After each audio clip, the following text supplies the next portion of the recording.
Kung maalala niyo po ang ating pangulo, mga kababayan, sinabi niya 'no, doon sa kanyang SONA, ang pinakamatagal na lang ng pogo, 6 na buwan, 'no? Ganyan na, sabi ng pangulo. Hinto na lahat ng pogo pagkatapos ng 6 na buwan, wala ng pogo. Oh. So ngayon po, mga bossing, umi-style na yung mga may-ari ng pogo, umi-style na yung mga pogo system. Ano? Aba, eto na po ang ginagawa nila.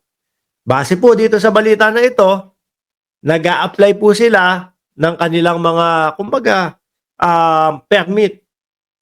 Pero BPO na po, mga bossing. Kumbaga, call center style na, mga kababayan, para tuluyan pa din makapag-operate. Oo. Akalain nyo yun. At, eto pa, malupit dito, mga bossing. Oh. Mismong mga government official pa daw po ang nagtuturo doon sa mga may-ari ng pogo para makalusot at makapag-operate pa din. O, di ho ba? Tignan nyo, mga pasaway talaga no? Sinabi ng Pangulo, 6 na buwan, maximum, dapat tanggal lahat yan. O, gagawa nila ng paraan. Officials pa umano ang nagpapayo sa mga pogo. Government official daw! O, Mismong government officials pa umano ang nagpapayo sa mga pogo na magbago lang ng forma para makapagpatuloy pa rin sa operasyon. Ito kumbaga, lilinlangin ang mamamayang Pilipino. Pati ang Pangulo, lilinlangin po, mga bossing. Biruin mo talagang merong ahas, no? Sa loob ng gobyerno ng Pilipinas. Akalain nyo ho yun? Sabi ng Pangulo, 6 na buwan, tapos na yan, wala na yan. Kasi masama ang dulot nito sa ating bansa. Yung mga taxes na sinasabi makatutulong sa bansa, kalimutan na natin yan. O, pwede naman nating ibaling sa iba at nang makakikita ng mga tax. Di ba? Pero yung ibang mga pogo naman din po, hindi naman hindi naman ho nagbabayad ng tax ng maayos eh. Kaya dapat talaga ano na yan. At the same time, mga bossing, ano lang din po yan sa atin eh, no? Tipo ho bang pinagtatawanan tayo ng buong mundo dahil dyan. Biruin mo, sa kanilang mga lugar, sa kanilang mga bansa, hindi tinatanggap ang pogo. Sa atin, tinanggap ng dating Pangulong Duterte. Sabi ni Ross Mercado, pera-pera lang yan. Pagdating sa pera, ang dami nang nangyayari. Tuloy. inihayag ni Senador Risa Ontiveros batay umano sa mga sumbong na kanilang natanggap. Wala Makakarating din po kasi, mga bossing, lalo na sa gobyerno din po ipapasa. Yung address nandoon pa din, o doon malamang doon pa din kayo mag-operate. Malalaman at malalaman din po yan. Dapat nga po talaga tuluyan ng paalisin yan eh. No? Dapat nga po, mga kababayan, yung mga building ng pogo na yan, kumbaga, i-forfeit na ng government, kunin na ng government. Sabi nga po nung ibang mga kongresista, dapat gawin na lang yan evacuation center kapag may mga panahon ng kalamidad. O, yan. Tama nga naman ho. Kasi hindi naman pwedeng maging eskwelahan yan. Kasi ang daming mga masasamang nangyari dyan at baka, kumbaga, maapektuhan yung mga mag-aaral. O, di ba?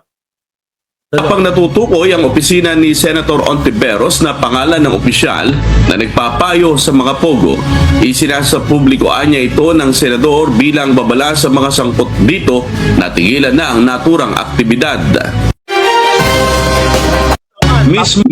Tapos mga mukhang kawawa ho, mga kababayan, kagaya ni Roque. Mukhang kawawa na si Roque, mga paawa na ho, mga bossing. Hey, naku, ganito, ganyan. Sinisikil kami ng gobyerno. Oh. Alam nyo, hanggang ngayon, hindi pa din napapatunayan ni Roque na yung kanyang mga salapi, yung kanyang mga kaperahan, galing doon sa mga pinagbentahan ng mga lupa ng kanyang mga kamag-anak. Bakit to?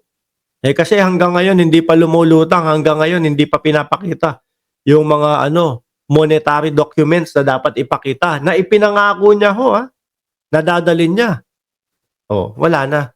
Tingin ko forever na magtatago yan si si Roque. O ayan, nako, nagrereklamo sa inyo si Ram J. Negros Island.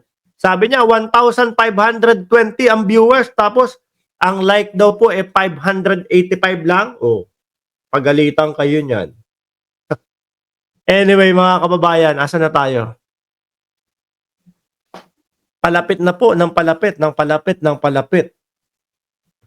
ang paghuhukom, no? Doon po sa mga lumabag sa karapatang pantao, mga bossing. Ako ho naniniwala po, maganda ang pamasko sa atin, sa ating mamamayang Pilipino.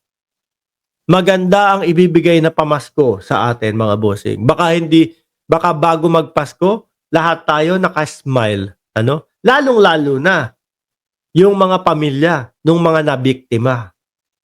Oh, ayan, siguro naman medyo alam nyo yung iniisip ko, di ba? Malapit na ho yan, mga kababayan. Nandyan na si official si Sel official at si Ma'am Opel Christian oh. Kaya, magpapaalam na po ako, mga bossing. 1,515 viewers. Oh, mamayang gabi ulit, magla-live tayo. Pag-uusapan natin yung, kung ano topic mamayang gabi. Bahala na. O, di ba? Kaya wag niyo pong kalimutan na mag-like, mag-share, at mag-subscribe ng ating live stream. Sabi ni Master Chief, magdilang anghel ka sana, bossing. Malapit na yan. Kitang-kita na no? Doon sa mga late pong dumating, pwede nyo naman pong panoorin ng replay itong live natin. Muli po, maraming salamat and God bless po sa ating lahat. Ayan, saludo po ako sa mamamayang Pilipino na sumusuporta po sa gobyerno ng Pilipinas. Paalam.